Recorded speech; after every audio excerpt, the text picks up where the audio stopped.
All right, everybody, welcome back to the Mindful Hunter podcast. I'm your host, as always, Jay Nichol, and today we have a very special guest, Dirk Durham, aka the Bugler, is joining us today, and we're going to kind of dive into his background a little bit, and then we're going to pick his brain for some tactics.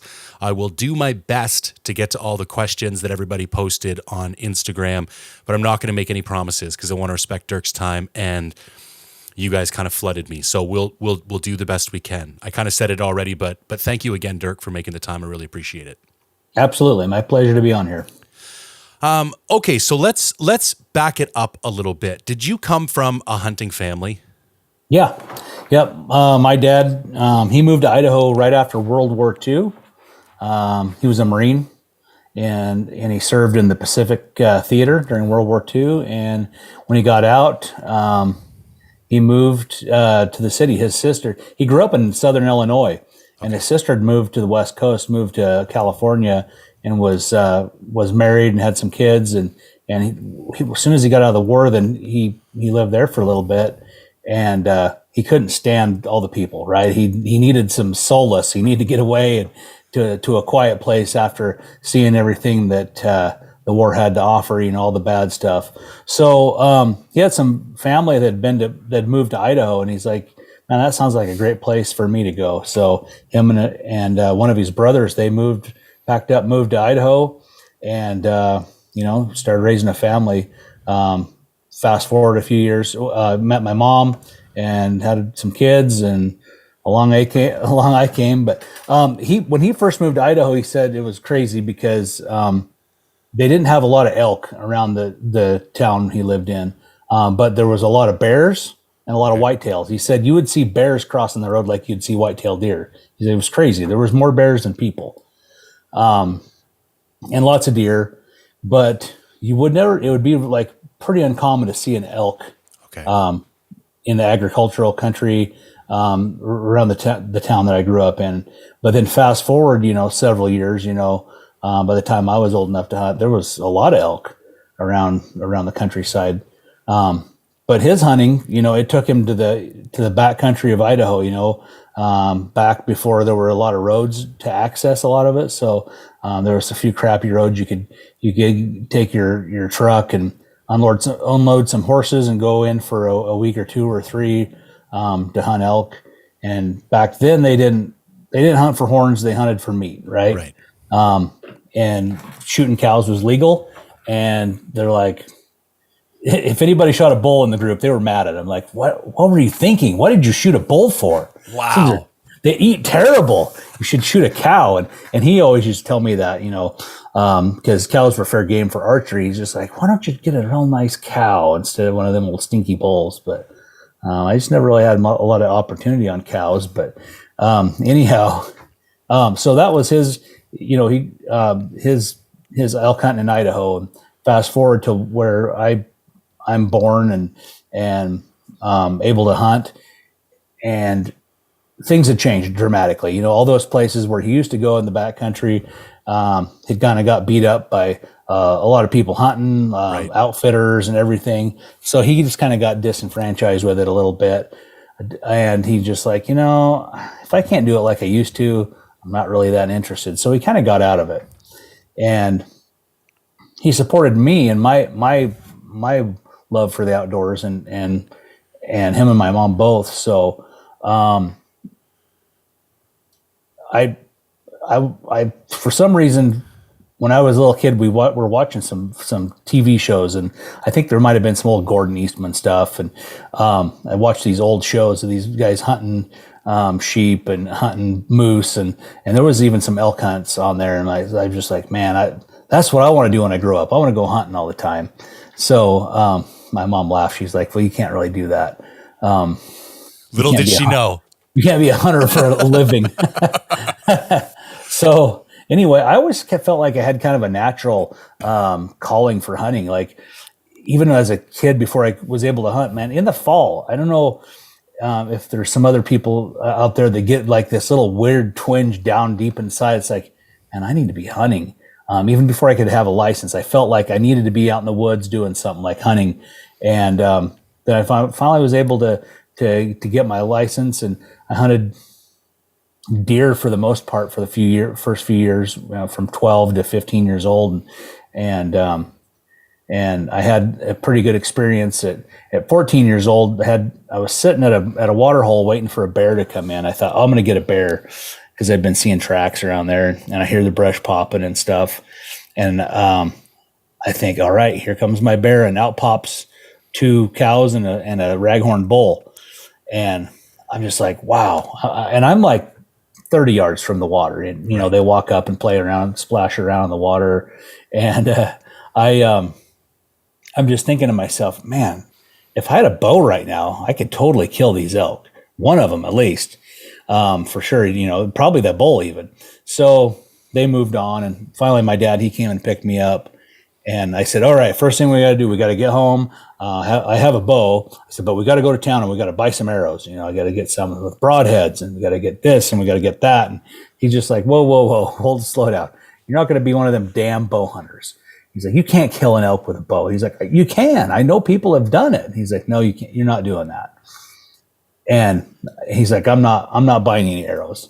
So, man, I was so mad and I was so deflated. So I'm like, all right, well, next year I'm going to work all summer and I'm going to save all my money. I'll buy my own bow and all my stuff.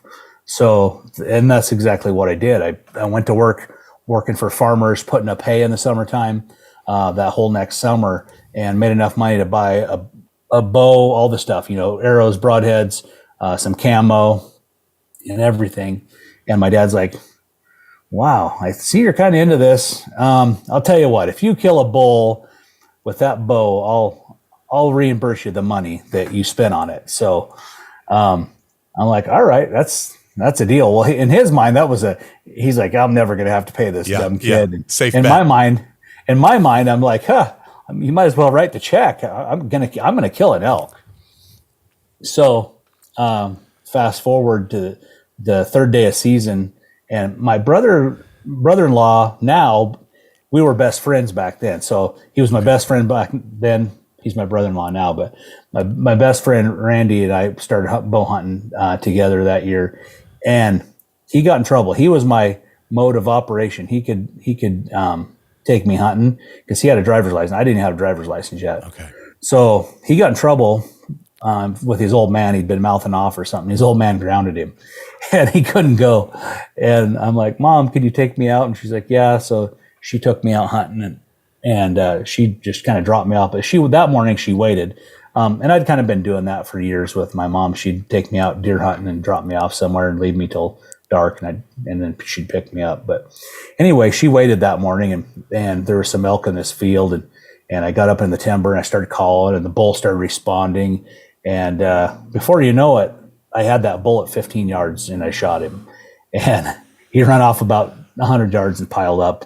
So I sent her back to town to get my dad. So she went to town, and she told him to grab his come along and his checkbook. We'd have to use the come along to load the elk. Grab your come along and your checkbook because Dirk shot a bull. I love it.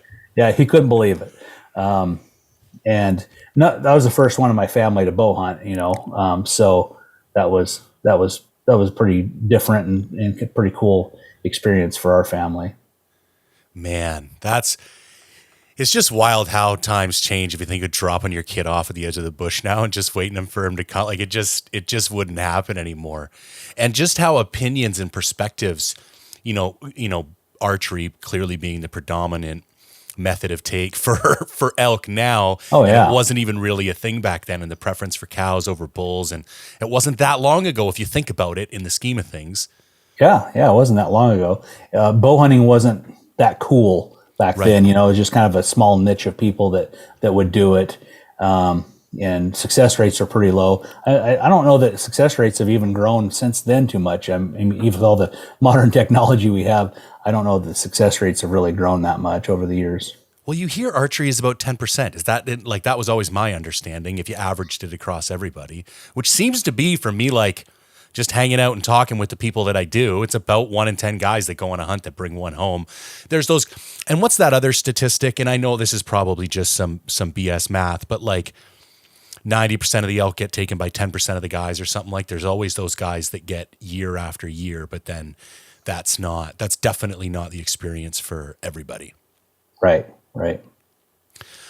So as you get a little bit older, the other thing that I don't think a lot of people know is that kind of before the advent of social media and you, I don't want to say you kind of like blowing up, but you coming on the map, you already had a career in the hunting industry long before that kind of side of things.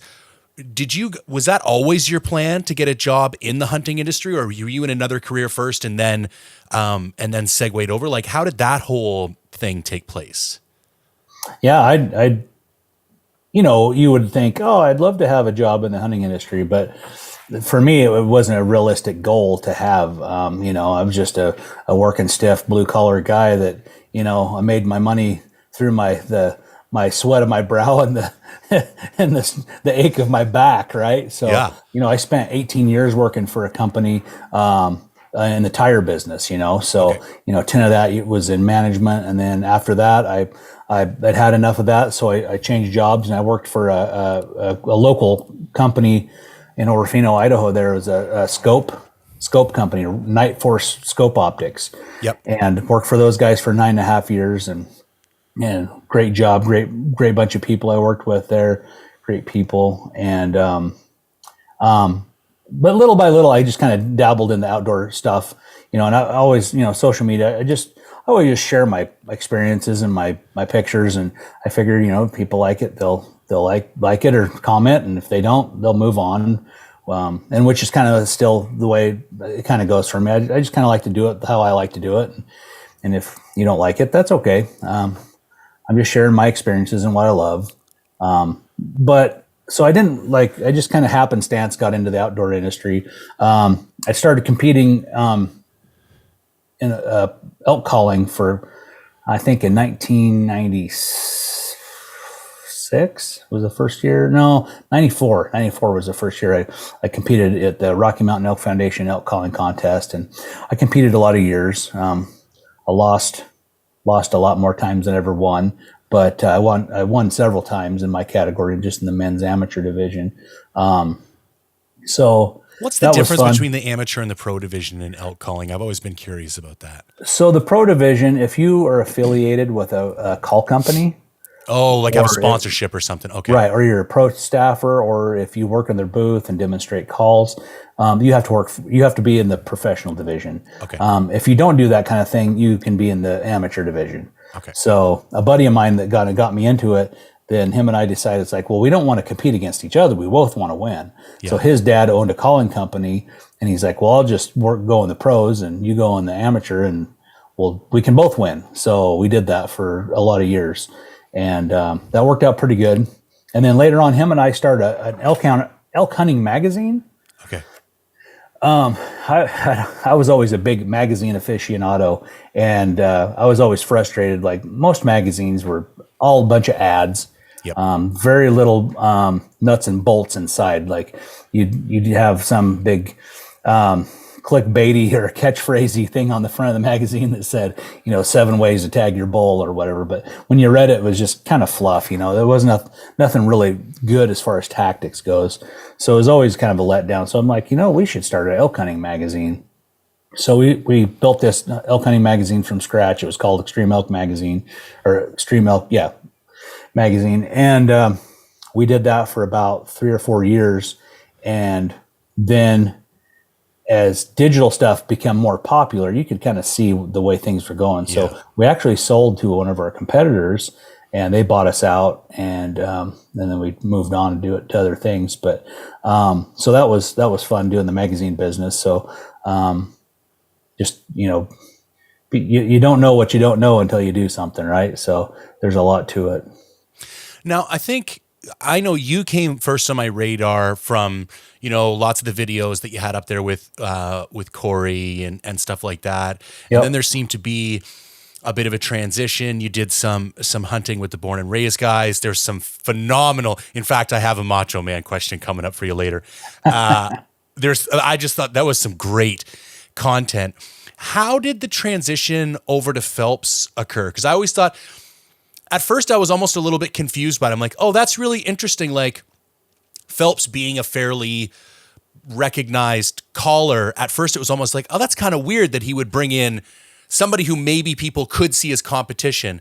But then the more the relationship grew and the more stuff you guys did, I'm like, oh, I totally see this. But I think it was a very progressive or interesting thing for him to think of and for that to occur. How did that whole thing take place? Him and I have known each other for quite a while, from the magazine business, and then also from online forums. Back before Facebook was real super big on you posting all your hunting crap on there. Then online forums were big. Whether it was Bowside or whatever, what have you. And I was on this one forum, as the Washington Hunt Fish forum or something. And Phelps is always on there, and people would say, what's a good elk call? And everybody like, oh, you got to get a Phelps call. You got to get a Phelps call. And I'm like, who the hell is this Phelps guy? And finally, I met him one year face to face at the Elk Foundation bugling contest, and seemed like a really nice guy, and we hit it off pretty good. And then later on, he killed a great big bull, and I'm like, hey, can we get that story for the magazine? He's like, sure. So and then we just kept in touch and became pretty good friends over the years. And then he's like, man, I really would like to have you use my calls and try them out sometime. I'm like, yeah, I might do that. And well, I got in the position where I was like, man, I really need some calls, and you could really save the day if you could get them to me. And he's like, oh yeah, I could do that. So I'm like, I can't, with my current relationship, I can't really post about them on social media. I can use them. I'll pay you whatever you want. He's like, no, just use them. Tell me what you think. So he sent me some calls, and they were fantastic. Hands down better than what I'd been using forever. And went hunting that fall, and it just started kind of planted that little seed. And I was doing an elk hunt by myself up in North Idaho, and I get to do my best thinking when I'm hunting by myself. Right. And it's like, okay, here's a guy that's wanting to work together and do some cool stuff. And, my current situation, there's not really any room to grow at all. And I'm like, I'm crazy not to pursue, if I want to do cool shit with people that want to do cool shit with me. So I'm just like, you know what, I'm going to do it. So as soon as I got home, I said, hey, Phelps, I'd like to do work together. So we went to work. He sent me a whole bunch of diaphragms to figure out which one was my favorite, and to work on a signature elk call. So that's how the Maverick came to be. And I think he could see the value, and he's like, I think he knows and continues to understand that a company can only grow as big as you allow it to with more people. You just can't do it all yourself. Right. And I think he just wanted to grow and with offering opportunity to other people, and which was me, and at the time. So and it worked great. It seemed like it was a match made in heaven. Him and I, we play off each other pretty well, and it's been good ever since. Yeah, you guys have really good personalities. I'm a Phelps call guy. And I think I went through a similar thing that everybody else did. And I almost think when you first start learning to use a diaphragm, before you really understand what you're doing, a big part of it is just finding that right one first. Because then once you kind of get the hang of it, you can start using different ones. But I probably went through like 10 or 15 different ones, and it just wasn't clicking. And then I can't remember if it was the gray amp. One of them anyways, it just clicked for me. But and this was even before, I think Phelps was still answering people himself through Facebook Messenger. And he would literally be like, I'd ask him, it's kind of making this question. Could it be tighter? And I remember him sending me 3 different gray amp calls that all had slightly different tightnesses to the latex, because I was having problem breaking over into that real high note of like a location bugle. Right. And I remember even then thinking to myself, that's pretty crazy customer service for a $9 call. Do you know what I mean? This isn't a $500 purchase or a $10,000 purchase where you expect a certain level of customized customer service. And I thought, and it just, they just happened to work really well for me. And I've stuck with them ever since. But that level of customer service and the level of I guess customization and the care and shit that he put into it from early on, just really like it seemed like a guy that really cared that each call that was going out the door was quality. And the other stuff that was on the market just kind of had that mass market feel to it. You know what I mean? Like, Yep. I don't know. I didn't really want to go into Cabela's and just buy another call. And it was neat that there was that personal touch from Phelps. But I think it's been a great partnership. And I think it's very interesting too, because just from the outside looking in, and I I'm not going to comment on the relationships or anything, but it felt like you weren't being taken advantage of. And I mean that, I mean like what you were capable of bringing to the table was never really flourishing. And then you kind of hit this, the Phelps thing came on and other stuff. And I feel like you kind of came into your own. And like you said, you were given that opportunity to grow or given room to like help build something as opposed to just maybe be on the side of something that was being built by other people. And I think, as men, that's kind of something we all want, is to be, kind of ones behind the steering wheel driving the thing. So I always thought that was a really cool relationship. And from the outside looking in, I think we've all kind of benefited from it too. Yeah. Thank you. Yeah. Sometimes it is what it is. And sometimes, people are going to get that free milk anytime they can, anytime they can squeeze it for as long as they can squeeze it. And at some point, you have to make it worth someone's while to keep doing something. So yeah, it's been really good. Yeah, that's great. Okay. Like I said, I could kind of talk elk stories and history all day, but I do think, with elk season coming on, everybody always wants a refresher in the strategies and the calls. And that's kind of what you're known for. So I'd like to kind of skip over into some strategy stuff. Now, before we get into any specific questions, as I mentioned before we hit record, I think a great place to start would be for a lot of people who are listening to this. I live in British Columbia. A lot of my listeners live in British Columbia, and even got a lot of guys in northern Idaho and Washington, where elk hunting is different everywhere you go. So I'm not going to say that it's a slam dunk other places and we've got it harder than other people. I think there's just different challenges, the different places that you go. And the truly great elk hunters are great because they can adapt to those different challenges in different locations. And I think specifically in the Pacific Northwest, we deal with wolves, we deal with really thick timber, we deal with pretty low density elk populations compared to other locations in North America. And we deal with elk that aren't particularly vocal, or at least not as vocal as some other places. Maybe just to start us off, when you're in those type of situations, what's your strategy, or what's your mind frame like? What's your plan A when that's the type of hunting situation that you're going into? And we're talking rut, like prime time archery hunt. So during those kind of scenarios, if I'm hunting North Idaho or somewhere similar to that, it's really easy to get kind of bogged down. Like, okay, I've got some trail cam pictures of elk in this general area, or I've had success in this spot in the past. You can really fall in love with like an area, and you can stay too long even if the place is not producing. Let's say you've gone there 2 or 3 days in a row and you're not hearing elk bugles. Yeah. I don't want to wait to day 3 to move. If I go there on day 1 and I don't find anything bugling, I move on. And I try to have like a big list of places where I want to go, kind of a hit list, if you will, of different spots to check out. And ever since, wolves came into the picture in Idaho, back in the day, it used to be, you could just go to one drainage every year and it'd be full of elk. And then you just have to be there at the right time when the elk are in the right mood and they're calling, they're bugling good, and they're very callable, and you could call one in and get it. But now today, with how many wolves there are, your drainage may not have any elk in it.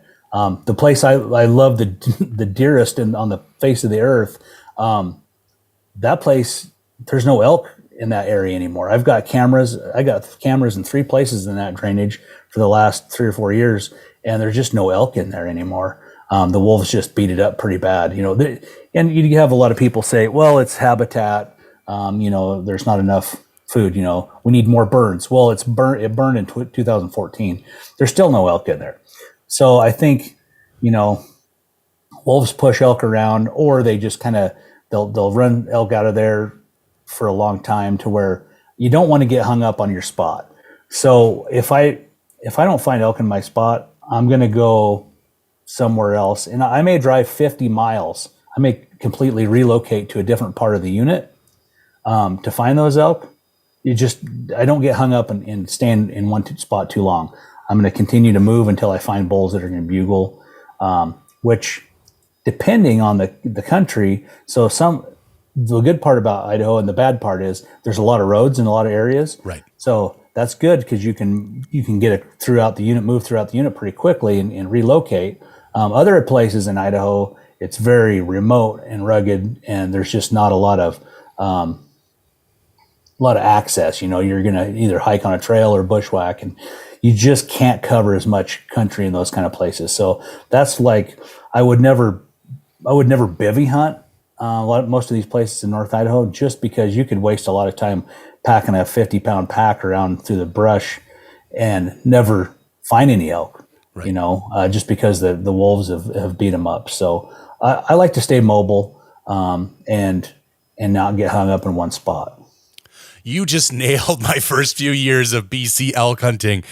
It was funny because I kind of did more elk hunting in the States before I did elk hunting at home. And I finally figured out down there what worked for me was bivvy hunting, going in light and fast for 3 or 4 days, hunt all day, camp wherever I was at night. And I tried to bring that same tactic home. And I found I could only cover half the distance I could down there just because of the brush and the terrain and a variety of other issues. The weather in September is horrible. So, I mean, you could just get rained on the entire time, and it's just a very uncomfortable hunt. And like you're saying, I would waste 3 or 4 days. And when I got back to the truck, I was like, I didn't even scratch the surface. Like, I did this tiny little loop, whereas I feel like down south, I could go 10, 15 miles a day and just like knock out a big chunk of the map and figure out if there was anything there. And then going back to, and also in BC, we have these areas like the oil and gas areas that are just, or the heavily logged areas where there's lots of roads. You can bounce around, you can use a quad, pop down the end of a deactivated road, torch one off and, nothing, okay, take your quad back out and you can cover a lot of ground. And then we have these big areas, and I almost feel now that you're better off unless you have like a jet boat or some horses in BC, like you're really hard pressed to, unless you have some family history and like really know those big remote areas, you're better off sticking to those other. It's not as cool. You don't get the big backcountry experience like you do, but I think pick a different animal. I think that's really good. And I'm gonna remember that going into this season, because I am going into an area that's pretty heavily roaded. So do you find there's any difference? So let's say, okay, you've covered some ground, you've turned one up. In general, do you find any difference in the type of tactics that work for you calling wise in tight timber than, let's say, some of the more that broken, open, meadowed country that you might find in like a Montana or a Colorado or a Wyoming? Yeah.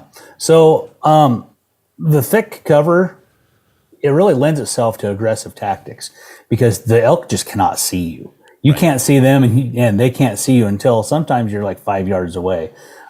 So it's kind of a blessing and a curse. You can get really super close to bulls when you're calling them in, but a lot of times you can't get a shot. Right. So that's where I've gotten to be pretty aggressive. I don't worry about making noise. I'll break a lot of brush, stomp on sticks, rip big bugles, and just advance until I can maybe get a shot, until maybe the bull holds his ground, or maybe he comes in, or maybe finally I get up on a ridge that's a little sparser timber and where I can get a better shot. But that thicker country, you can get away with a lot more of visibility stuff than you can in more open terrain. You have to be super mindful of not getting picked off in that open terrain. Yeah, that's great advice too. A good buddy of mine just told me he made the mistake of trying to be too quiet for too long, and it would actually kind of throw up some red flags, because the elk are used to hearing some noise and they'll start to think you're a predator if you're not making enough noise. And I was like, oh, that's really good advice. And being a bigger dude, it's not too difficult for me to make some noise, going through the brush. So I think that's a good takeaway too. Now, let's say you do your location bugle, you find one. Is there a particular distance that, because here's what I get a lot. A lot of people ask me, and a lot of my early elk hunting, the same thing would happen. I would call, and then you get so excited that it answers you. You start calling just to get the answer, and you kind of forget that, wait a minute, I kind of only want him to answer if it's getting me closer to a shot. And but it feels so good. Like you've waited so long to bugle and get one that you just keep doing it. And I think one of my mistakes earlier on was almost giving him too much notice. Like I would call, I would hear something like 400 or 500 yards away. I'd get to 300-400 yards. I'd call again. And now he's still 400 or 500 yards away. And we would kind of do this through the timber, and he would just kind of slowly be walking away from me. And he can obviously cover ground much faster than I can. But what's your kind of strategy in that regard? You get one to torch off. You're like, okay, he's over in that general direction. Are you trying to get within a certain distance before you call again, or what's your strategy there? Yeah. So as soon as I hear that bull bugle, I usually try to get at least 3 really good responses out of him before I go, because I'm really trying to pinpoint right where he is. And if it takes five times of him bugling, sometimes just depends on the broken country. It's just hard to locate them or pinpoint where they're at exactly. But once I get them pinpointed, especially if I can look on my OnX maps or whatever kind of mapping software, if I can look on there, I start looking at satellite imagery, and it's like, okay, there's a whole bunch of timber. There's a little tiny glade over there and a big rock. I think he's over there by that spot. So I'll make a mark, and then I shut up. Then I don't do any more calling. It's like, okay, it's time to close the gap. So I'm going to walk straight to him. I'm not going to worry about being quiet. I'm just going to cover country. I will be very mindful of my approach, though, with the wind. I want to make sure once I get over there and get close, the wind's not going to foul me up. So a lot of times this is happening first thing in the morning. The first couple hours of light, you hear one bugling over there. And a lot of times once you get them going, or maybe they're going on their own, you don't have to talk anymore. You can keep hearing them a little bit. So it's like, I think he's still up there. But as I work towards that spot on X, then when I get within that 200 yards or less, I start slowing down, because I don't want to telegraph to him that I'm coming. I want him to be surprised when I'm close. Right. It's almost like, if you've got, if you can hear something in the distance, like some talking or whatever, and some shouting off in the distance, like, I'm not really too worried about it. That doesn't seem like trouble. But if you have somebody like right very close that's making a lot of ruckus, and you're like, oh, there's some trouble over here. I better check this out. I feel like it's the same kind of thing. When you're that far away, all that talking, he can just move off a little bit and just avoid trouble really easily. But when you get up close and start talking to him, it's like, well, trouble's at my front door. I need to deal with this. Right. So I want to get close, and typically I'll try to get in within 100 yards of that little spot that I've looked at. And sometimes I'll get over there and I'll hear him again. It's like, oh, he's not where I thought he was. He's a little further, or wow, he's closer. So you just have to kind of be careful that last couple 100 yards. And then I try to get as close as I can. So that's about 100 yards. I don't want to get much closer than that, because inside of that, even in thick country, sometimes it makes it a little bit tough. I mean, you might get caught in some open timber or something where they might see you. So I'm gonna start doing my calling then. And while you're walking, are you doing any cow calls or anything, or are you just dead silent? I'm dead silent. Okay. Yeah. Okay. I'm not going to make any cow calls. I don't want him to be like, oh, there's some other elk over there. I don't want him to know anything until I get in that 100-yard bubble and then start calling again. And when you get inside that 100-yard bubble, are you going to open up with some type of challenge bugle, or what's your go-to strategy? Obviously, as things develop, you're going to react to the situation, but what would your opening play typically be? I typically just do a couple little cow calls, really quiet, light ones, like just as soft as you can make them, because you think you know where he's at, but he might be just right there and you don't even know it until you call. So I don't want to like give away my position 100% quite yet. So I'll just do a couple of really light cow calls and then kind of wait and let that simmer for a couple minutes. And if I don't hear anything, then I'll make some louder ones, 3 or 4 loud ones, and then just kind of let that sit for a couple minutes and just see if he wants to respond to that. Now, some bulls, some bulls don't respond to cow calls at all. Some do. So you never know each bull's so different, right? And I think it just has to do with the timing or period of the rut, maybe why they answer cow calls or why they don't. But anyway, I really want him to answer my cow calls because then I can gauge his temperature. So a lot of times, if he's pretty grumpy sounding, you'll catch that, or if he's just kind of lackluster, you'll catch that too. So if he responds, I want to respond with about the same level of intensity. I don't want to go over him. If he just kind of bugles in a medium tone, I don't want to just blast his eardrums out. I want to kind of match that, and then kind of like see what happens from there.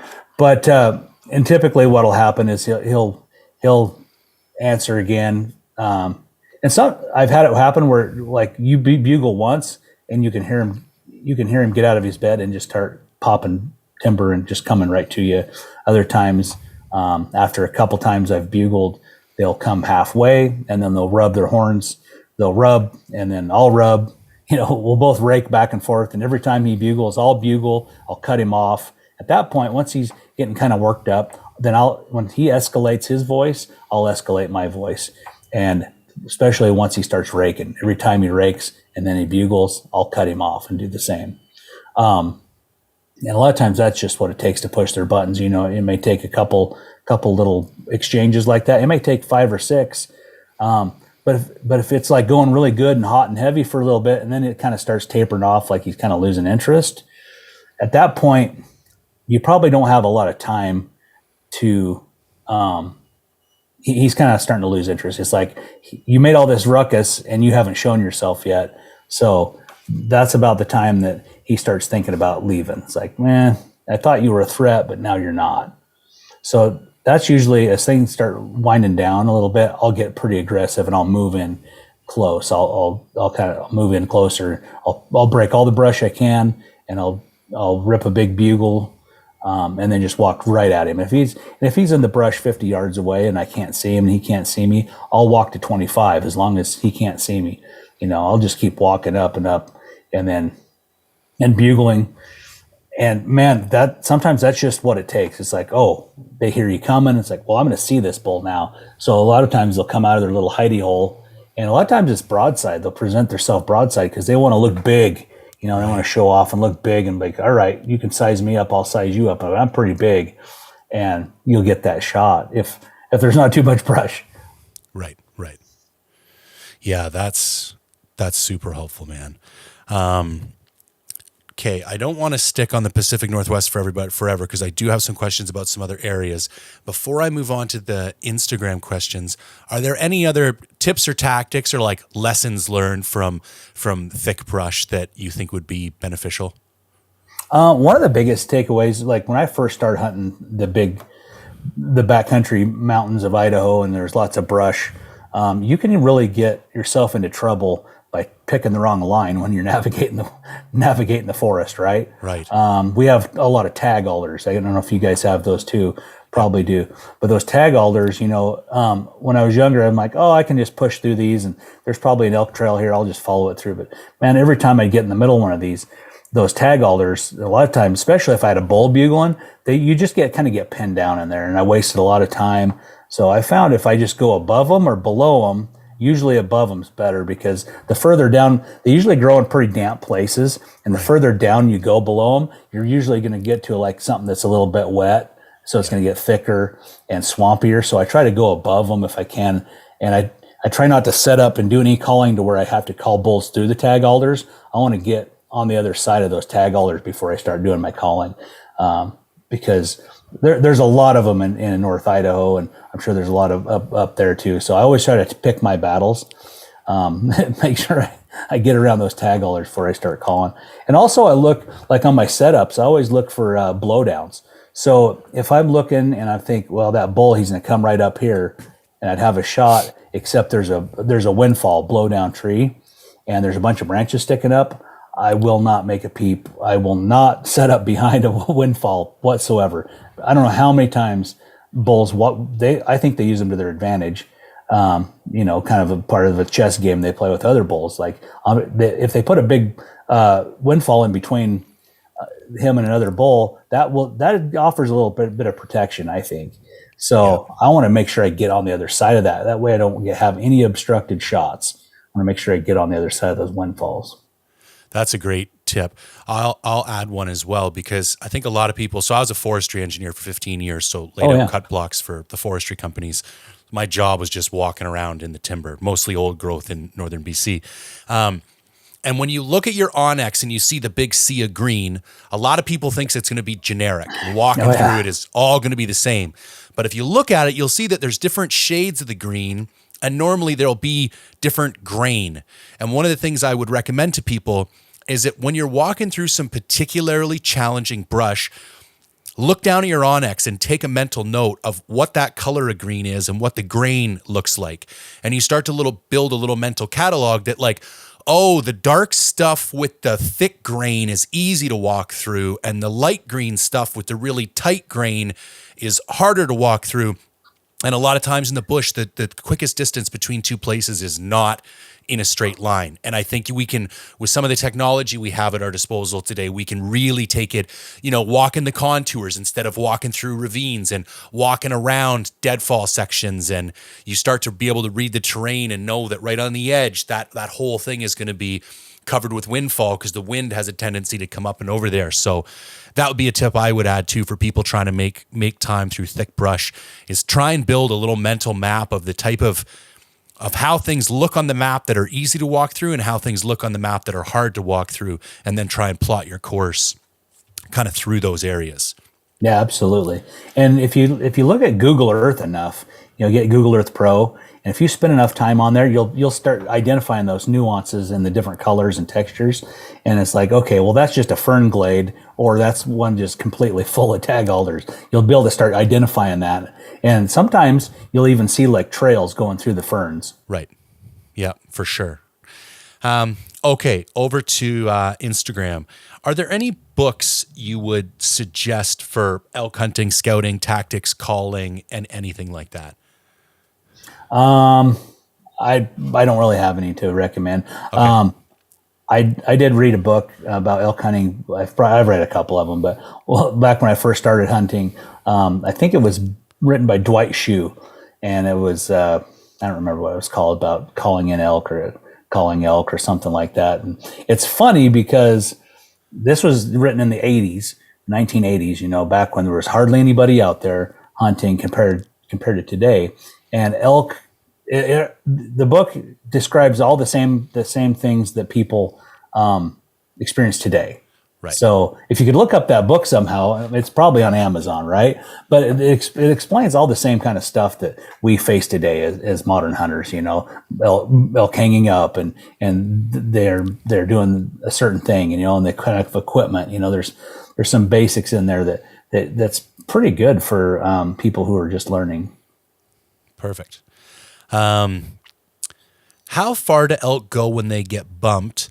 And does that distance change depending on whether or not they scent you versus hear you or see you? There's some variables there, depending on where you're at. So some places in North Idaho, you bump them, they run 200 or 300 yards over the hill, and they don't go any further. Right. If you're in Colorado or Montana, they may run into another county. Right. When you bump them. It just depends on how they feel, what their safety zone is, if they're used to getting bumped, and they know that if they run for 2 miles up and over the mountain into a complete another zip code, then they may do that. But a lot of that thicker country, they don't seem to travel as far when they spook out. It would make sense, because they're going to go until they feel safe again. And I think in that thicker stuff, they're going to feel safer sooner. Now, to the second part of the question, do you find there's a difference in how far an elk would go based on whether or not they saw you or smelled you?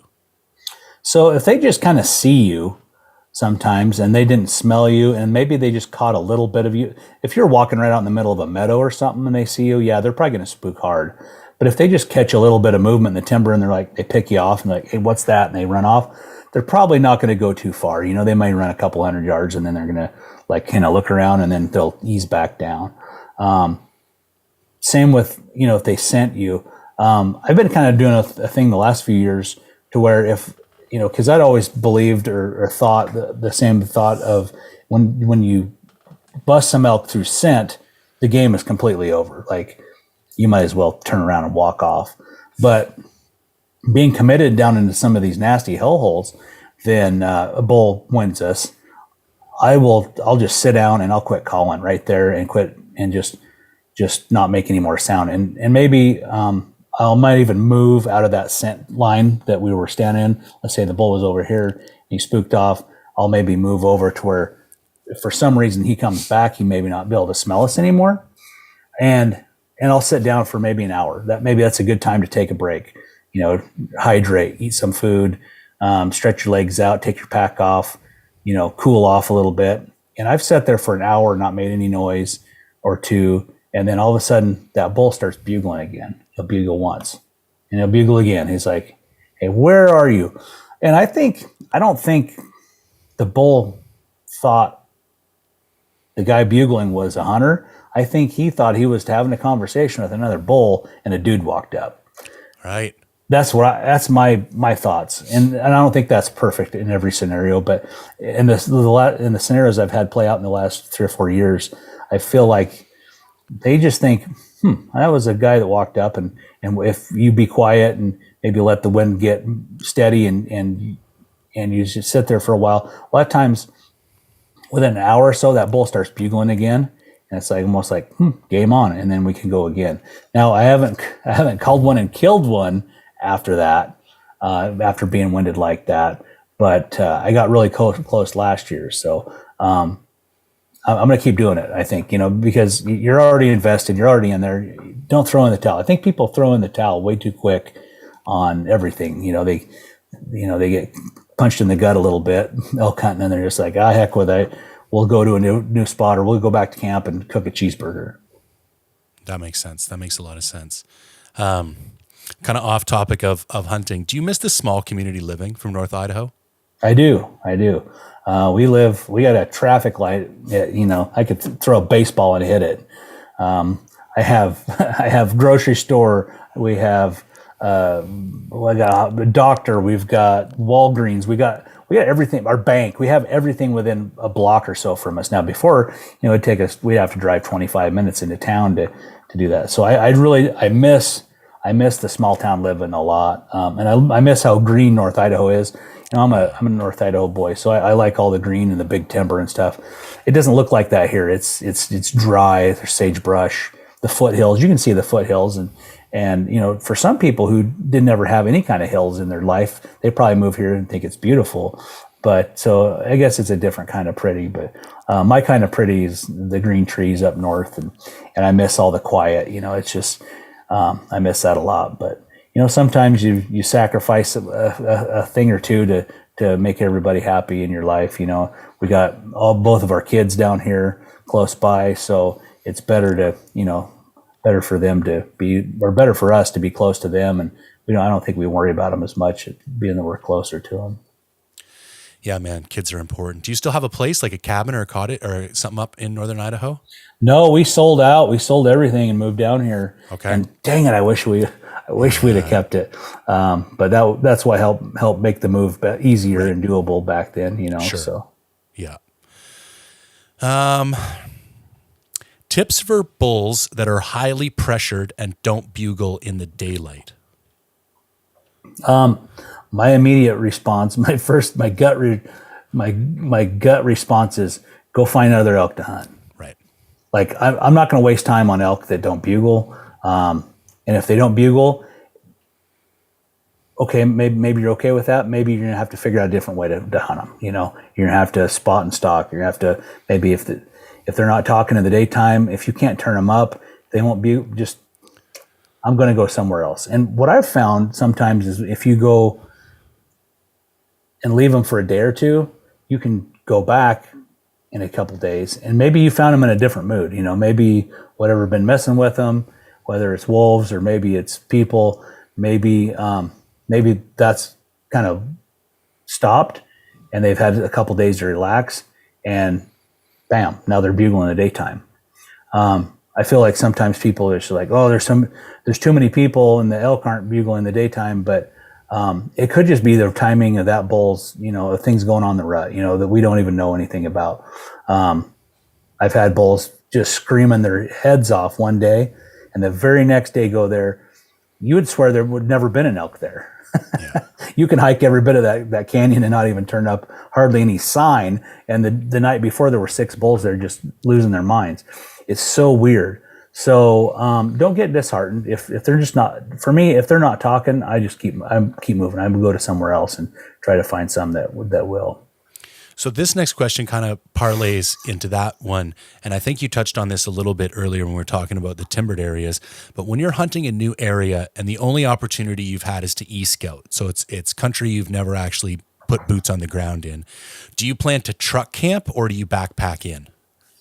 I always prefer to truck camp, no matter what. Here's a couple reasons. I'm a terrible sleeper on the ground. I've got a really great expensive pad. It's comfortable until I have to lay there and try to sleep on it. Yeah. And I don't sleep good on the ground. I'm a side sleeper. So I want to have something good. So I always have a cot and a pad back at camp. And most of the places, within my physical limitations, and especially even if you're hunting with friends, you can do a 15-mile, 18-mile round trip hunt in a day trip, and you can hunt every bit of a big drainage. Especially if you're in Wyoming or Montana, you can hunt every bit of a big drainage in one day, and you may or may not want to go back there the next day. So I don't want to pack all my food and all my stuff in there and all my gear, pack 50, 60 pounds worth of stuff in there and waste a lot of energy getting up there to find out that, well, we blew our chances or we killed something in here. Now I have to pack my pack out and a bunch of meat, or there's nothing talking. There's no elk here. I want to relocate to another spot. I feel like I talked to a lot of guys that hunt Colorado. They're like, yeah, they get this vision. Like I'm gonna throw a big pack on and I'm gonna backpack in like 8 miles and I'm gonna put 6 days worth of food or 7 days worth of food. And we're gonna go in there for the whole time. It's very romantic. It sounds amazing. It's like, oh, that sounds awesome. Until you get there and there's 27 other pickups at the trailhead, and you pack in there and everybody else had that same idea, and you get way back in there and it's like, well, I wasted all this energy walking 8 miles one way. Now what are we going to do? In Colorado, the one time I've elk hunted there was 47 pickups at the trailhead. And everybody's doing exactly that. They're getting on that trail and they're walking as far as you could go. Well, we got off trail and would hike up through the terrain, through the mountains, just like, all right, we're going to chase bugles. And we had bulls going and we could hear like ATVs and pickups driving on the road. We're half mile from the road. Yeah. So I feel like people kind of like, they bypass the low hanging fruit sometimes for this romantic idea they want to backpack way in. So Dude, you nailed another element of my early elk hunting career, and romantic is the perfect word. And what I like to tell people is like, what do you want? Do you want the vision of the hunt that you think you want, or do you want to actually kill something? Because a lot of times those things are different. And I didn't actually, it's funny being from BC and I didn't really start hunting sheep until 3 years ago. And I realized if I want to put 10, 12 days of food on my back and go into these crazy remote places, I'm going to go hunt sheep because that's how you hunt sheep.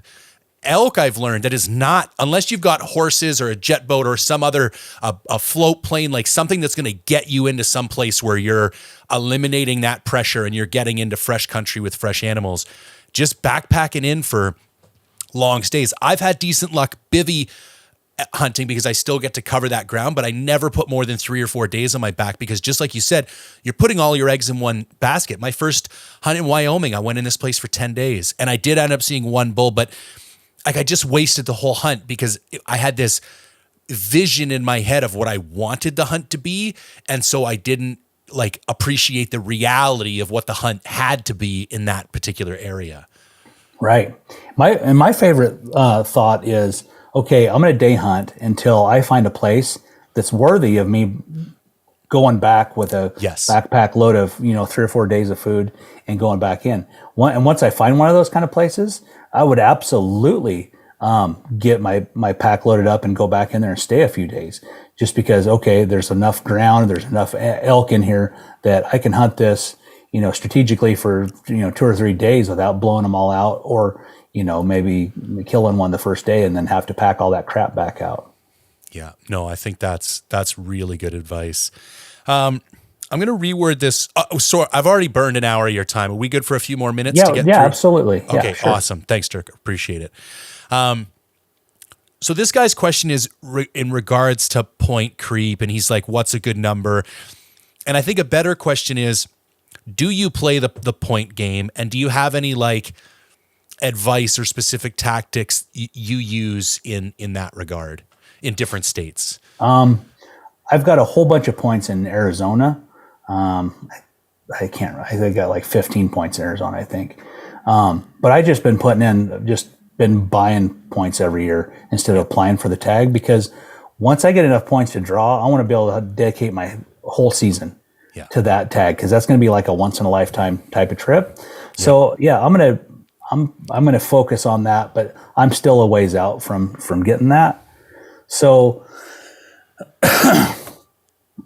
any other places I'm collecting points, whether it's Montana, Wyoming, just as soon as I get enough points to draw something, I'm gonna draw out and then start over again, because I want to hunt a lot. I don't want to hunt just maybe every 10 years in a spot. I want to hunt like Wyoming. I want to hunt every chance I get. It used to be every other year we could go. Now it's gotten popular, and it's, I think, 4 or 5 points just for the general tag nowadays. So, but that's my strategy. Now, if you want to, and I'm not really focused on shooting like the biggest bulls that you've ever seen. Now, if I were to be focusing on, I want to shoot really, really big mature bulls and have a really spectacular hunt, then I would play the long game, everywhere. I would put in and I'm just going to keep building points until someday I'll draw that tag and I'll be able to see lots of bulls and have an opportunity at a really big bull. Yeah, I think you nailed my strategy too. I got 2 or 3 states that are long-term that I don't even think about. And then I got 2 or 3 states where I'm hoping to draw every 2 or 3 years. I heard the Wyoming special permit is going up to $2,000 either this year or next year. Yeah, I heard that it was going to go up. Like, oh my God, that's getting a bit rich.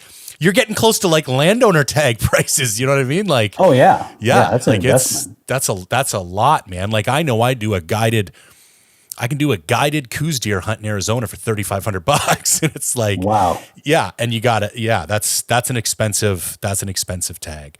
And if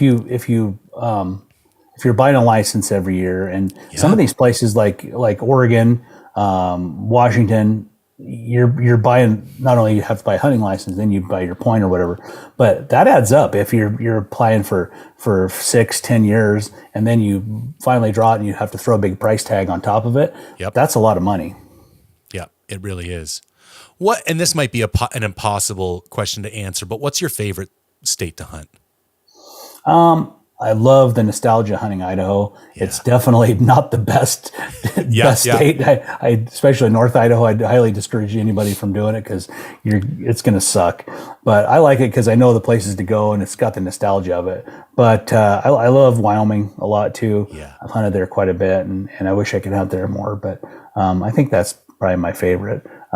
Least favorite was probably Colorado. Number one, it was I'd say that I'll take that back. New Mexico is probably my least favorite. Really? Yeah. I was going to put it up there as one of my top places. I've only had one elk hunt, but I was successful. So maybe that's why I'm biased. Okay. Yeah. It's just hot, dry. Yeah. It's not my kind of country. It's not my kind of pretty, right? We've talked earlier about that. It's not my kind of pretty. And that means a lot to me. I like big mountains and tall timber and stuff. And New Mexico was not really that. At least the part I hunted wasn't. And then the quality of elk that I was in and the number of elk I was in, it was mediocre. It wasn't like blow your mind. So I feel like there's some other places you could probably go, and it's a long drive. It's a 18-hour drive for me. I feel like there's some other places I could go to closer by and have the same, if not a better experience. So it's not my favorite. But Colorado, another reason I don't like it that much, at least where I went that first time, the one time I've been there, was there's a ton of people, and it was a long ways down there. It was a heck of a pull to drive all the way down there. Yeah, it was 36 hours for me to go to New Mexico one way. Holy cow. Wow. Yeah, man. And I stopped putting in for elk in New Mexico. I drew an archery deer tag this year, but I can fly home, most of a mule deer. And it's like, I'm not flying home elk meat. And I just ethically, I'm not hunting it if I'm not going to bring at least, I got a couple buddies in New Mexico. As long as I can bring like 3/4 of the deer home or whatever, and they can keep a back strap or something, I'm happy to do that. But I won't put in for elk. I'm glad I did it. I had a great time. It was one of the best hunts of my life, but that drive is just too much, man. And there's no other cost-effective way to get, 300 pounds of meat home. Like, it's just, yeah. Oh, it's astronomical. Phelps, he tried to ship some home, so he had it frozen, and then packed it in dry ice and shipped it, which it was astronomical. And then FedEx fouled it up. And they lost the meat, and then finally they're just like, "Yeah, we finally found it, and your meat's rotten." And you buy all this insurance, right? You buy this insurance. They didn't refund his shipping cost. They didn't do anything. It was just like pretty much a big FU, and he was mad. And he's like, and the worst part about it, he's like, all the meat was waste. He's like, spending money's one thing, but he's like, that meat was wasted, and he was super upset about that. Yeah. I tell most people the reality of the situations is your 50-pound carry-on. I carry one of those. Like, if you got the money, buy the Yeti soft-sided cooler. If not, just go to Walmart and get any soft-sided cooler. But when you're doing those, and that's kind of why I like a Coues deer in Arizona or something. Like, I'm going to fly somewhere.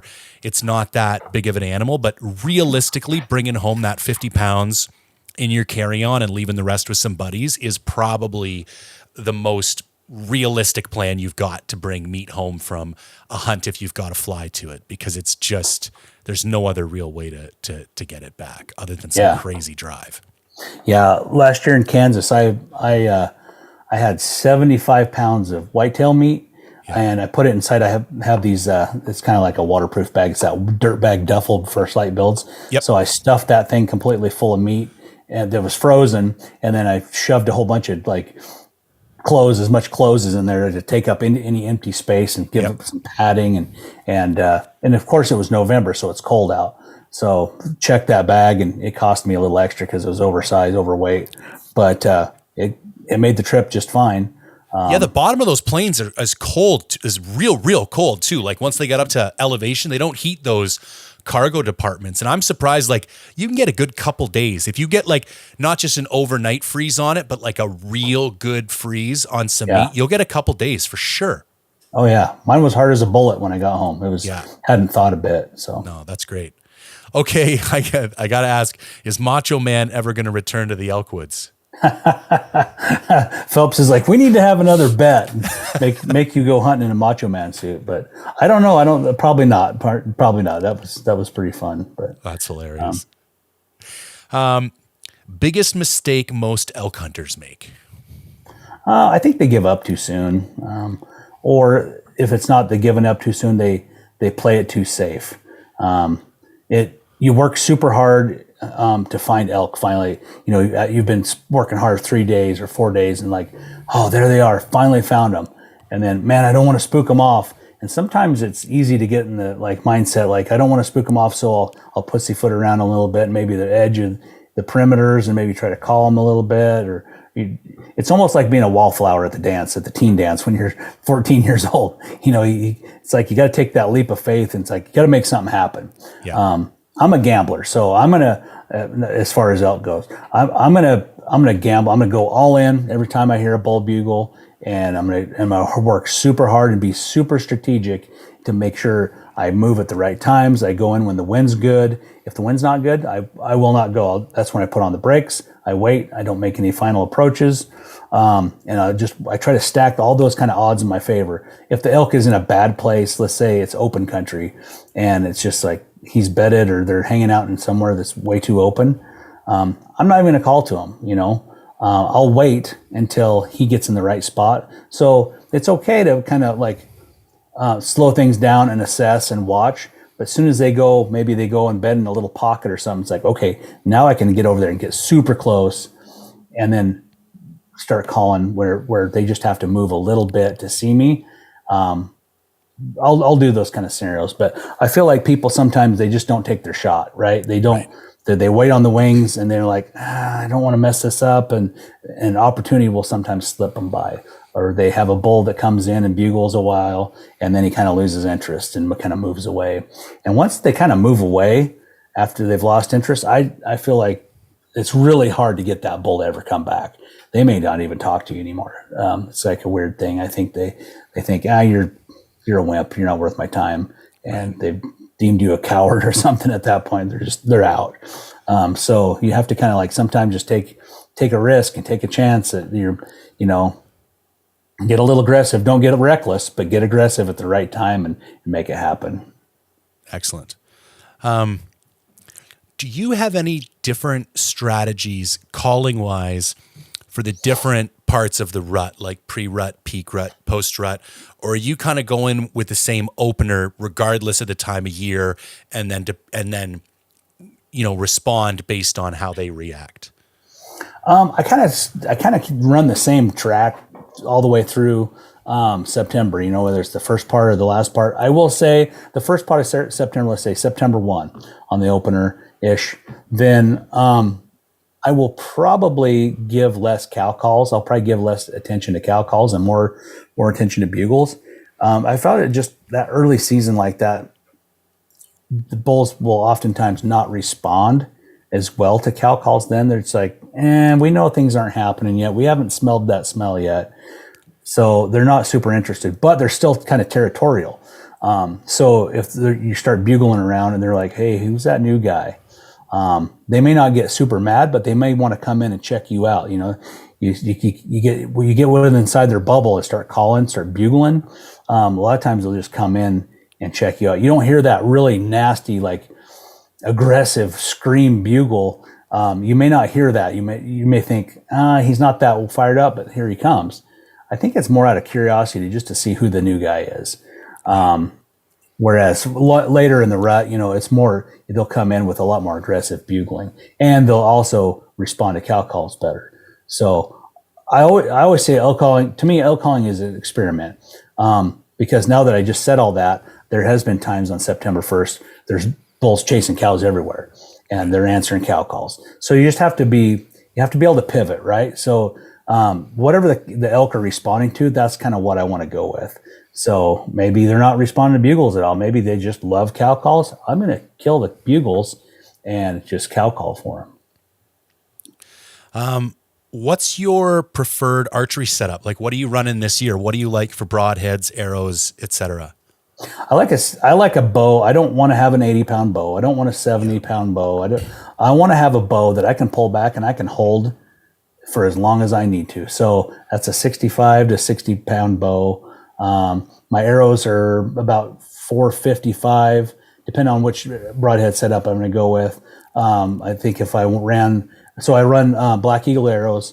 I use the Rampage, so smaller diameter. And if I run their half out insert, and then let's say a Grim Reaper broadhead, fixed blade, I'm looking at 455 grains. If I run the iron wheels, same arrow, but you got the collar and everything, it's about 468. Okay. And both of those should do the job. Back before it became, fashionable to know exactly how much FOC your arrows had, back before that was a thing, I didn't know, like, how much your arrows weigh. I don't know. I guess I could count it and do the math and figure it out. I didn't even have any way to weigh my arrows, but, embarrassingly, I killed elk with like a 400 grain arrow before. Yeah. If you do the math, and some of the experts might say you're crazy to try to hunt elk with a 400 grain arrow, but I killed a lot of elk with that. So I think sometimes people get spun up in the weeds a little bit, like, we have to find the perfect arrow. I feel like still 400 grains is a little light. In that 450 to 475, I think that's a great weight arrow, especially if you've got a decent draw length. Now, if you have a short draw length, if you're a 26 incher or 27 inch draw length, you're going to have a hard time getting enough velocity out of a heavier arrow. So maybe you need that 425 grain arrow or something to shoot. The problem with super heavy arrows, it's become pretty trendy for some, people say, oh, you have to have a 550 to 750 grain arrow. Yeah. Well, what I found with that, because I've messed around with it, I don't like my pin gap. My pin gap gets really big, and sometimes, you have like a 20 and a 30 yard pin, and now you got like your 40 yard pins like down here or maybe off the map, right? If you get too heavy. I don't want so much pin gap. Because if you think about it, if you misjudge your yardage 5 yards with one of those super heavy arrows, you're going to completely miss, if not make a bad shot. Whereas my arrows that I'm shooting now, if I misjudge 5 yards, I'm going to be about 6 inches off. Yeah. And so I don't aim super tight and low into that little heart pocket. I kind of put it in the middle, right below the center line. And if I fall out, if I misjudge, a lot of times, you don't have time to range everything. You can range, but they don't ever walk out in the right spot, right? Yep. So you can be, 3 or 4 inches high, you can be 3 or 4 inches low, 6 inches. You're still going to be inside that paper plate everybody used to shoot. Everyone, when I was a kid, keep it inside a paper plate and you're going to make a killing shot, right? Yep. You don't hear that much these days, but you can, if you put a paper plate on an elk and think about your arrow impact, as long as you get it, keep it inside that plate, you're going to kill that bull. Perfect. Okay, last question for you, because this was a big struggle of mine that I alluded to at the beginning of the conversation. Diaphragm calling is not as popular up here as it is in the States. You still see a lot of people rocking, and I know Phelps has the new one, and that's fine. But whatever works for people, I fully support. I kind of like the art of diaphragm calling, and I kind of enjoy, keep it in the truck and practicing it as I drive around. Maybe for somebody who's just kind of stepping into the diaphragm calling world, is there any specific calls or like specific products that you guys have that would be good places to start, that are maybe a little easier to get those first couple notes out of before they start to really build up some skill and recognize what they like and don't like in their own calls? Yeah. So we make it real simple. We have a beginner 3-pack, we call it. So you get 3 different diaphragms, and they're all fairly light latex. So it doesn't take a lot of air across the latex to make them sound, to make them go. We also make a what the heck? Now I got signature 3-pack. I had a brain fart. Signature 3-pack, and it's got like my Maverick. It's got a heavier latex. It's got Jason's pink signature call, and then there's the Grand Poobah of thick latex. It's the Smith signature, the purple one. Okay. But it's got those. Now, a new caller, you just never know how they're going to blow on a call. So some people, you put one of these things in their hand, and they're just like, they blow on it like they're trying to air up a tire. They're just like, holy cow, back off, man. You don't have to blow so hard. Where other people are very reserved and they just don't put much air pressure at all. And sometimes you can almost tell, I guess, if a person's kind of a quiet talker, they may not put a lot of air pressure across their diaphragm. And where someone's got a booming, boisterous voice, they may put a lot of air pressure across their diaphragm. So I always tell people, pick up like that beginner 3-pack, try it out. Play with the ones in there. If you feel like those are really great, I mean, and it's almost a misnomer. You almost shouldn't even call it a beginner 3-pack because it's got that gray amp in there. Yeah, I love that call. That was one of my early ones that really worked well for me. Yeah, it's got a huge following. That's kind of like in the middle of the pile as far as latex thickness and stretch. And then it's got a green one, and that's a little bit one step below it, but it's very reactive to you can bugle, you can cow call with it, and it's got a black one, and the black one has red latex.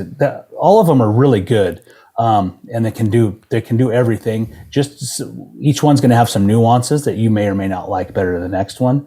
So that's a good place to start. And then if you find yourself looking for more, then you'd be like, oh, maybe I want a little more air pressure. I want to be able to put a little bit more air pressure. You can look, if you look on our website, we have the call matrix, we call it.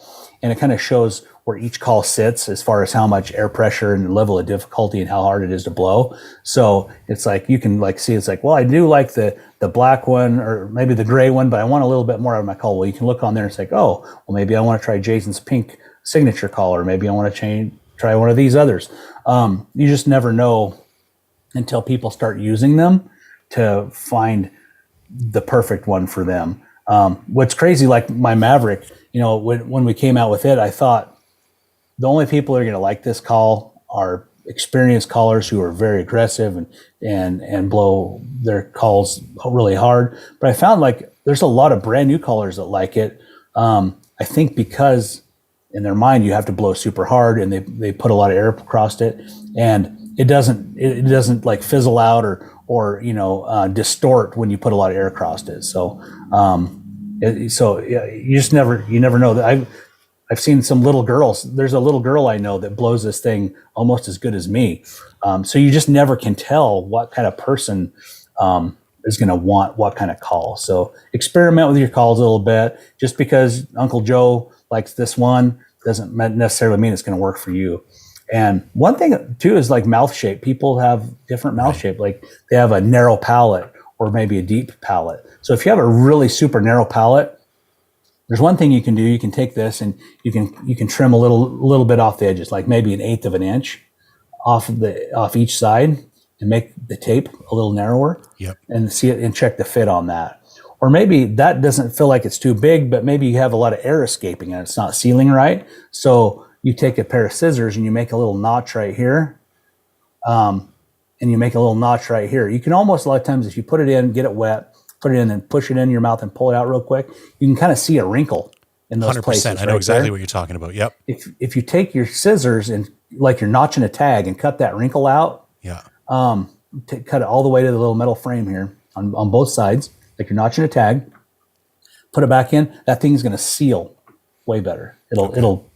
It's night and day difference. It's crazy like how it can fit. And some people, they may need to do that and they may need to trim a little off the side. Now, yeah, after doing all that, if you're still like this thing's way too big, we have a mini amp.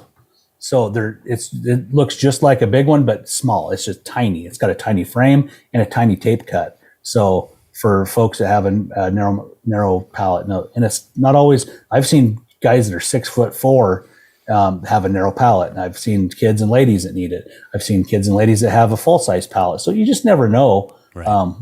So maybe pick up one or two of these and that, and just try them. Yeah, I think that's great advice. That was the best thing for me, man. I probably, like I said earlier, I think I went through 10 or 15 and just kind of blowing my face off, and none of them really working. And then you just hit one. And then I find once you hit it, you can almost go back to some of the ones that didn't work.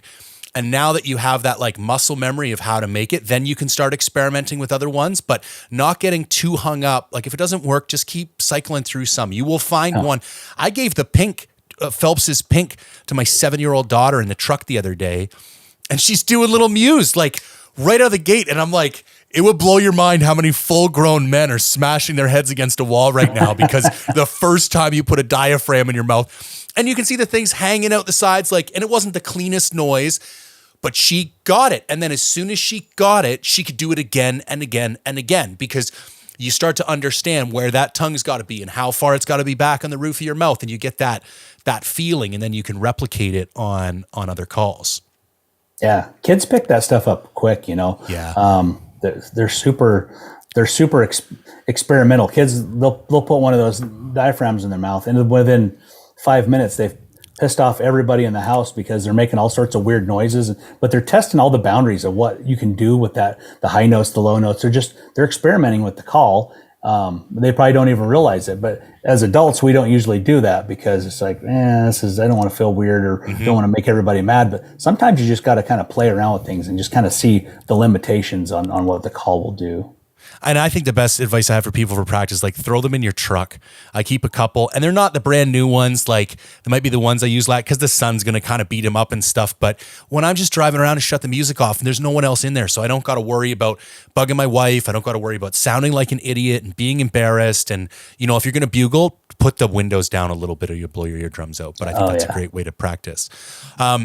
I want to respect your time, Dirk. Is there anything you want to let people know about that's coming down the pipe? You guys got any products coming out at Phelps? Any content you're going to be currently working on? What your hunting season looks like? How people can follow you? I'll put links to Phelps. I'll put your social media. Any other links you want? I mean, floor is yours. Okay. Yeah, we just released here a couple weeks ago. About 4 weeks ago, we released a new bugle tube. It's called the Unleashed V2. So it's really cool because you can change out the mouthpiece on it, whether you want to use diaphragms or maybe you just can't use a diaphragm because for whatever reason, maybe you have a narrow palate and just can't get a diaphragm to work, or maybe you have dentures and you can't get diaphragms to work. This will work for everybody. It's a little smaller, compact size than our old Unleashed tube, which was really big. It was about 24 inches long and about 4 inches diameter. I bought it last year because I was taking my dad and my brother, and I wanted them to be able to have something that they could blow into because they don't know how to do diaphragms. Right. So we wanted to make something a little smaller, a little more compact, but we didn't want to sacrifice any kind of sound quality. So Jason, he's an engineer by trade. So he went and dusted off the old manuals from his college days and went back to like flow rates and all this stuff to figure out how to make the best sounding bugle in a smaller package. So I think we've accomplished that. Another thing, the big plastic tubes, they're a little noisy when you go through the brush. Yeah. So we wanted to make sure that we covered that tube completely in neoprene. So I don't know if you're going to show this video or not, but oh yeah, for sure. So this thing's completely wrapped in neoprene. Even this hole here there's no plastic exposed. So now when you're going through the brush, you're not going to get any of that tink tink sound from the brush on it. It's a little smaller, compact size. This thing's around 3 inches diameter, where the old ones are about 4 inches diameter. And then you can just change out your mouthpieces real easy. I will say, if you decide on whichever mouthpiece you're going to use for the year, I'd probably put a dab of glue on it. It's got a little ring on there, a little compression ring that's supposed to keep it on there. But knowing me and the way I beat stuff up, I'm going to put some glue on mine, just to keep things going good. But anyway, that's a pretty cool, new, exciting call. Just released a film here a few weeks ago from New Mexico last year. My hunt just hit the airwaves here on YouTube on the Phelps channel. Jason, he just had a couple hunts hit the Meat Eater YouTube channel. He had a New Mexico hunt and a Idaho hunt, and then this fall I've got Idaho, I've got Montana, elk and deer, and then for both states, and then Jason and I both drew Kansas whitetail archery tags, so we're going to go back out there. So we got a pretty full fall. Fantastic. I've just recently got bit by the whitetail bug, and I've got a guided hunt in Saskatchewan in mid-November planned. And it's funny that I do these crazy like backcountry sheep hunts and elk hunts and all this other stuff. And one of the things I'm most excited about is like go sit in a tree stand in Saskatchewan at like minus 20 degrees Celsius and but like I've only got into it the last couple of years, but it's such a different set of challenges hunting those creatures than most of the other stuff that I'm used to. It's super addictive. Yeah, I love whitetail hunting. Yeah. So yeah. And if you want to find out some more elk calling tips, just go to my YouTube channel. It's The Bugler, one word, The Bugler, and hit playlists and there's a playlist called How to Use Elk Calls. And there's 5 or 6 videos on there. It takes you from the very first time you put a diaphragm in your mouth all the way through the most advanced calls. And so maybe that'll help any folks have a couple little pointers before they go out for the season. And then there's a bunch of elk hunting videos on there as well. My challenge to myself is to work on my lip ball for this season. I don't have any super advanced calls, but that's always one that I've admired, like listening to other people make it. Like it's just such a gnarly sound. I've always wanted to nail that. So I think I'm going to have to go refresh myself on that video. Yeah. I can't thank you enough, man. That was fantastic. This is one of those ones where I was so focused on asking questions. I think I missed half the stuff. I'm going to have to go back and listen to it to myself because I think there's a ton of really useful information. For everybody who's listening, all the links that Dirk just mentioned will all be in the show notes. So just open those notes up if you want it. And thanks again, Dirk. I really appreciate you taking the time. Absolutely. It's my pleasure. Thank you for having me on. My pleasure, man. All right. Have a good day. Yeah, you too, buddy.